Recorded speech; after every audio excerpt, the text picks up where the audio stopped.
சுவையான சிம்பிளான கோவக்காய் பொரியல் வாங்க செய்யலாம்.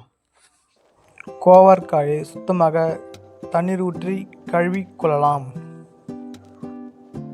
சுத்தமாக கழுவிய கோவக்காய் ஒரு பாத்திரத்தில் மாற்றிக்கலாம். கோவக்காயை அரிந்து கொள்ளலாம்.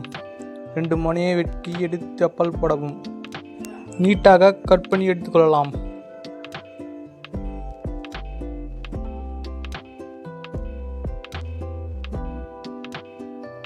நான் எல்லா கோவக்காயும் நறுக்கி எடுத்துக்கொள்கிறேன். நீங்களும் நறுக்கி எடுத்துக்கொள்ளுங்க. ஒரு கடாயில் சுத்தமான நல்லெண்ணெய் தாளிக்க எடுத்துக்கொள்ளவும். 1 டேபிள் ஸ்பூன் கடுகு,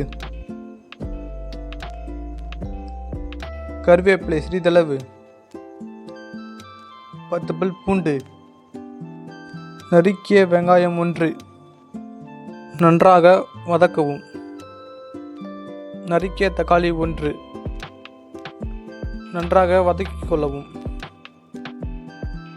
சுத்தமாக கழுவிய நறுக்கிய கோவக்காய் போட்டுக்கொள்ளவும். நன்றாக வதக்கிக் கொள்ளவும்.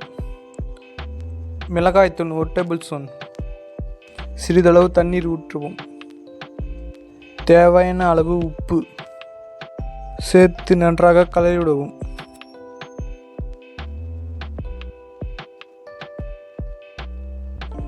மூடி வைத்துக் கொள்ளலாம்.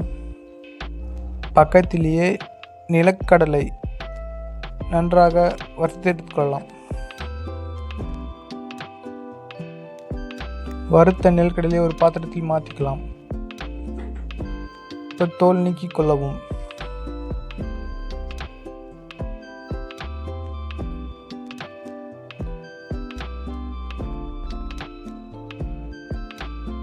தோல் நீக்கிய நிலக்கடலையை மிக்ஸி அல்லது உரலில் போட்டு தூளாக்கி கொள்ளவும்.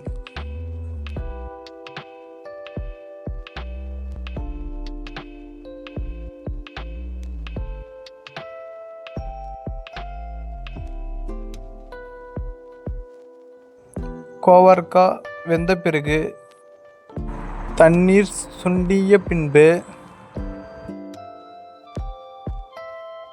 வறுத்து தூளாக்கிய நிலக்கடலை தூள் போட்டு கலரிவிட்டு இறக்கவும். ஒரு பாத்திரத்தில் மாற்றிக்கொள்ளலாம். சுவையான ஹெல்த்தியான எல்லாருக்கும் பிடித்தமான கோவக்காய் பொரியல். தேங்க்ஸ் ஃபார் வாட்சிங்.